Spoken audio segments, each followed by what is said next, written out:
to be talking about Asian black metal. That video I've been hinting at for a little while now. The entire continent of Asia, that's the largest continent.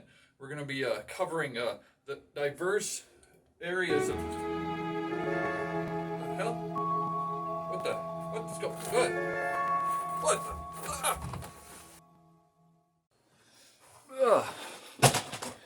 Ooh. I don't know what happened there, guys. Oh, where's my head? Anyway,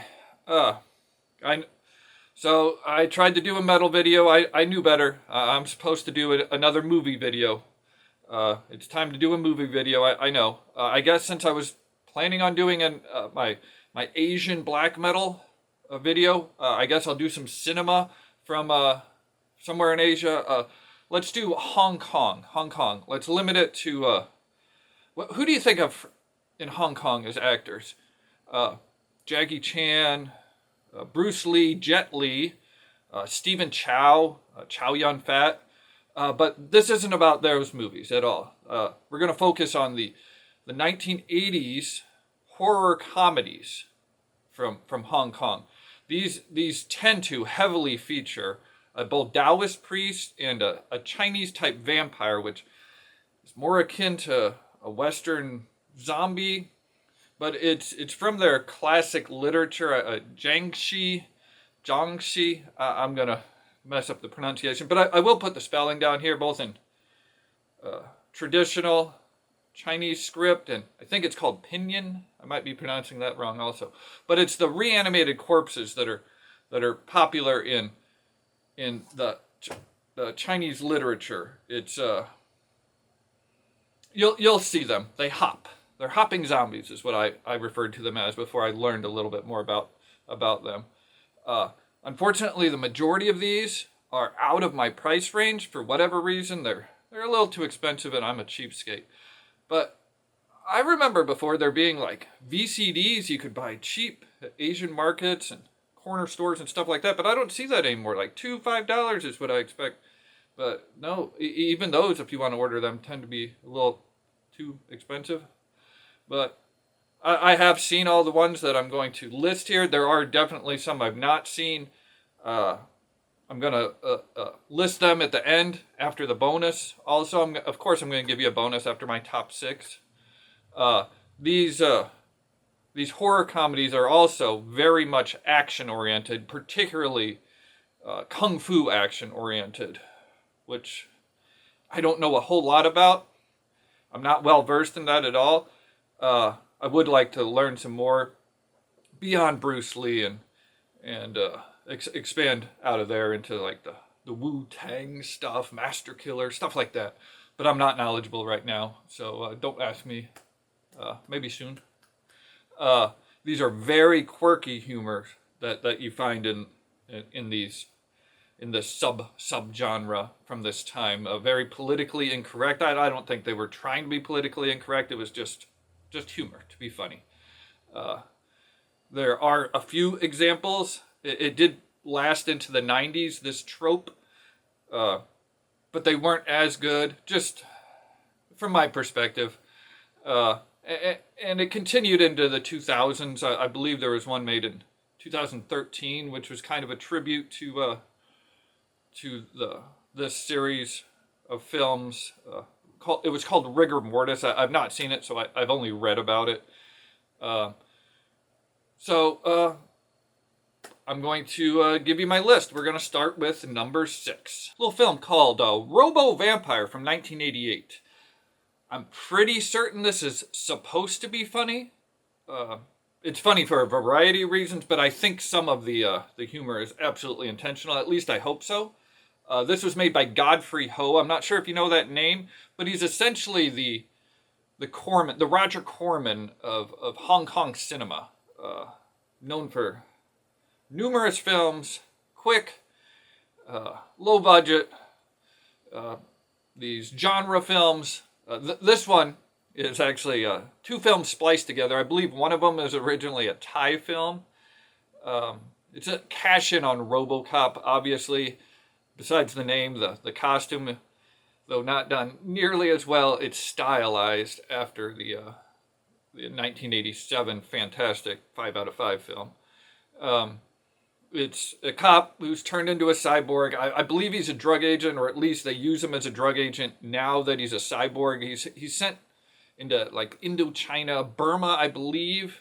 Don't quote me on that, but in that region, the Golden Triangle, where I believe they produce methamphetamines and different types of like heroin and the different forms that you can make with the opioids, whatever it is.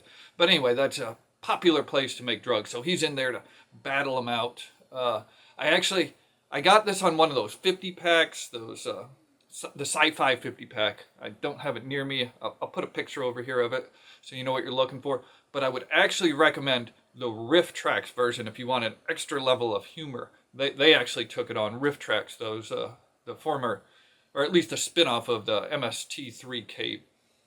Maximum laughs that way. Now, number 5. Now, the plot of this one is a bit of a mess, and that's saying a lot for this type of film. This is Kung Fu Zombie, an early one, 1981. This is, the plot is very hard to follow, but it might just be to the edit that I have, but I doubt it. Once again, this has a Taoist priest raising the dead.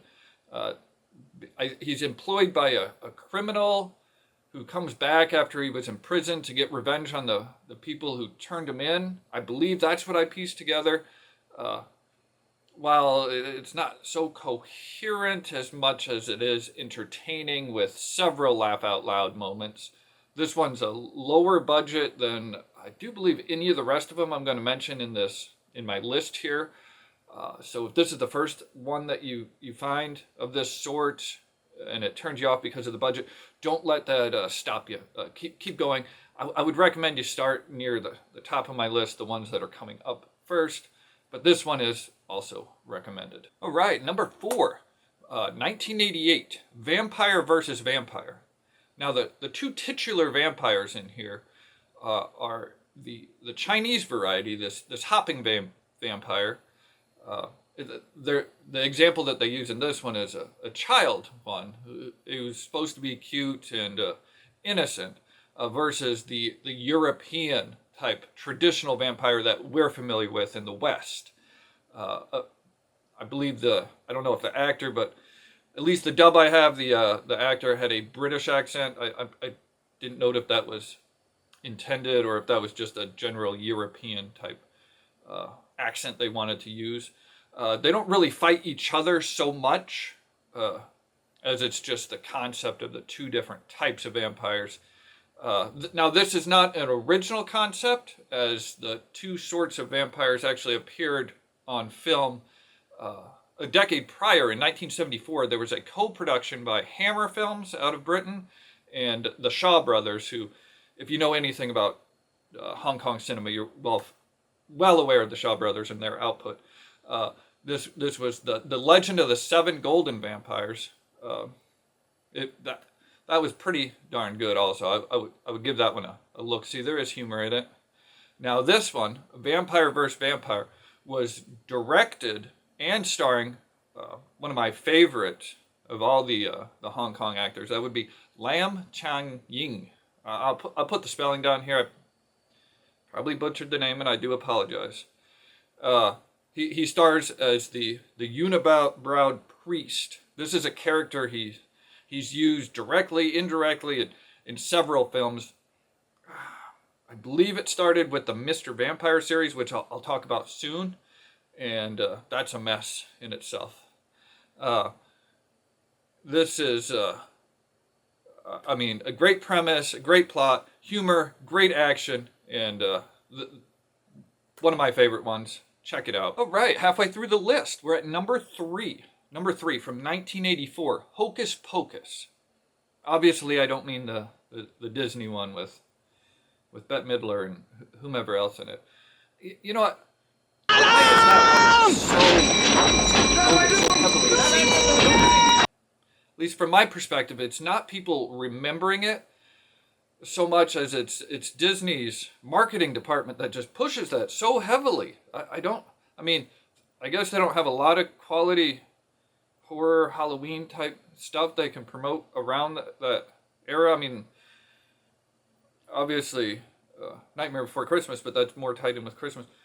But they had Haunted Mansion, which was pretty good. The Tower of Terror, which was even an earlier one that was based on a Disney ride also. In fact, I would say that's the Tower of Terror would be their second best one besides Pirates of the Caribbean. But I'm sorry, way off. Country Bears? No. Anyway, okay, this one, 𝕭𝕾𝕾 again. He always plays like the straight man in these films. He's the one that takes everything so seriously. He's not a goofball. And I love that character he plays. And I guess he endeared himself to other people because he shows up so often in these, playing a very similar character. A ghost is harassing his students. This one, and he has to take on the ghost. He doesn't believe them at first. It's very funny. It's not as action-oriented as some of the other ones, but the comedy is top-notch, and it's produced by this guy named Sammo Hung, who I'll talk about a little bit more about. Sammo Hung actually employed 𝕭𝕾𝕾 in his troupe, kind of a action comedy troupe of martial artists who were performed in a variety of feats and films. This being a good example of one. All right, so we're at number 2 now. This is Mr. Vampire from 1985. This is the one that put the hopping zombie trope in the public consciousness. Well, at least to the level of public consciousness that it ever achieved. This was very popular for the sort of film it was, and in fact, it inspired a variety of sequels, and actually branching out into different series of sequels also, which don't really connect with each other. Some are better than other ones. Remakes, I mean, it's not really that much different. It's kind of the equivalent of the Night of the Dead series. I mean, like, with Night of the Dead series, I mean, we branched off, so many different directions with remakes of the sequels and remakes of the original one. This is probably my favorite of all the remakes of them. And then, of course, the Romero one, which declined in quality as it went on. And, I mean, it's now tell me about the spin-offs that were generated from this one, between Germany and Italy and America and wherever else, if you were trying to follow. Very difficult. Zombie 1 and 2. But I digress. Mr. Vampire, high quality. I probably could have filled this list with more examples of Mr. Vampire, but I just wanted to have one from each series because to spread it out a bit, spread out the love. But I would also recommend Mr. Vampire 2 and 3, and the one called New Mr. Vampire. There was a reboot that came out a few years ago. I want to say 2018. I've not seen it, so I can't say much about it. But these were mostly produced by Sammo Hung. And I recommend this as a definite entry point to the genre, especially for any Western audiences. There are English dubs which make this a lot easier to get into. Several of these you're only find with subs, which is kind of a bummer if you really want to explore this and you don't like reading, but it's okay with me. Mr. Vampire, start there. All right, and number 1, my favorite of all the 1980s Hong Kong horror comedies is the originator, 1980, Encounters of the Spooky Kind, also known as Spooky Encounters. This is the best one. This is the original one. This is starring Sammo Hung, but not only starring, it was written, directed, produced by, he's kind of like the Sylvester Stallone. This is his Rocky. This is the grandfather of the subgenre. Some of the tropes aren't really as worked out and well developed as they become a little bit later in the decade, but you can definitely see from where they all evolved. This is Sammo Hung chunky, but this is at his most limber, so the action in it is top notch. This is Sammo Hung in his quality of like Enter the Fat Dragon, if you've ever seen that one. Uh, he may be my favorite, even more than Jackie Chan for Hong Kong cinema, who he was actually, in fact, friends with since childhood. They made several films together. Project A, I think I remember them both appearing in. Those are the only ones I remember. But also, this featured Lam Ching-ying, who is fantastic. You know what? I think if I forget to put Lam Ching-ying or Sammo Hung, if they belong to a project, I'll put their photo for each one as I'm talking about it in one of the corners. You'll notice that already. Stick around for the bonus, though. The bonus will be just as long as the list I just gave you. All quality stuff. All right, so welcome to the bonus. Of course, I'm giving you a bonus, and this is a quality bonus. First one I'm going to mention is 1982's The Dead and the Deadly. This is one so close to making the list. Maybe it should have if I reevaluated, but alas, it's not. So, it's very high quality. Sammo Hung, Lam Ching-ying. This is about a pair of grave robbers, I believe, if I piece the story together. One gets mad at the other one, and they don't get along. One kills the other one, but returns from the dead to haunt his partner. It's convoluted, but very entertaining, hilarious, and the action at the end. Wait for it.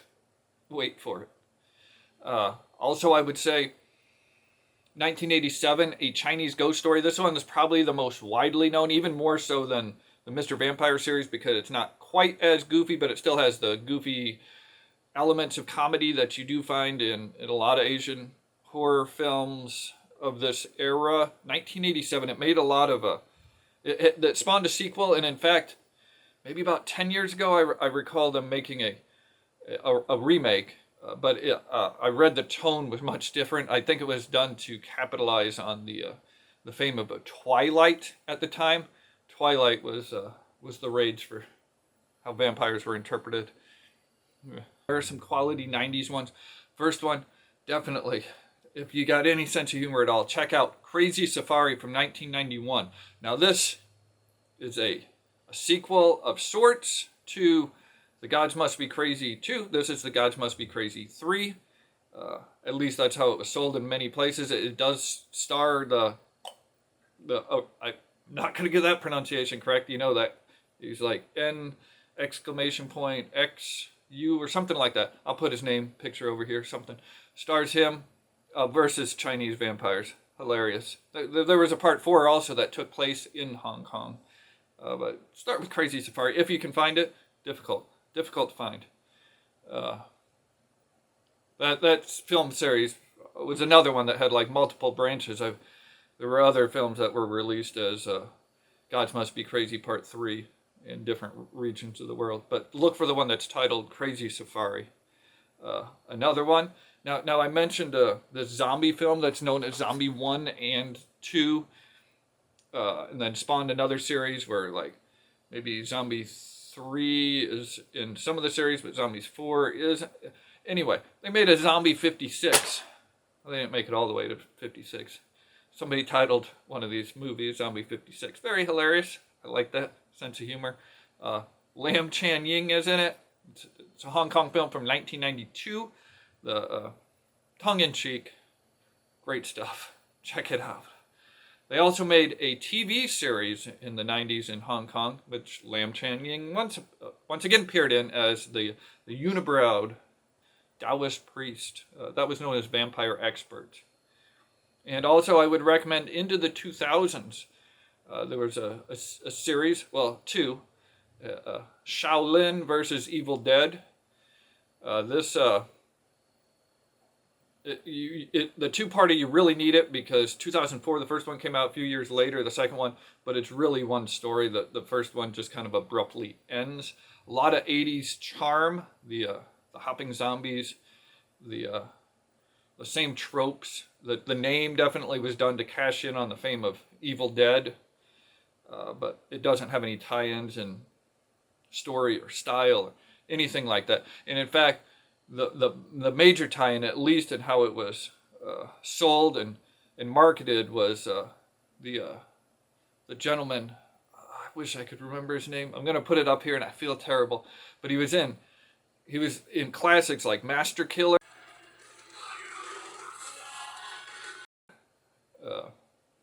He was in Kill Bill at this time, and I think that's what they were trying to sell it on. And Dirty Ho, classics. But the ones there's one with Sammo Hung I've not seen yet. A Spooky. I could probably find that one. But the one I'm strangely I've not seen. I'm curious because it's called Scared Stiff.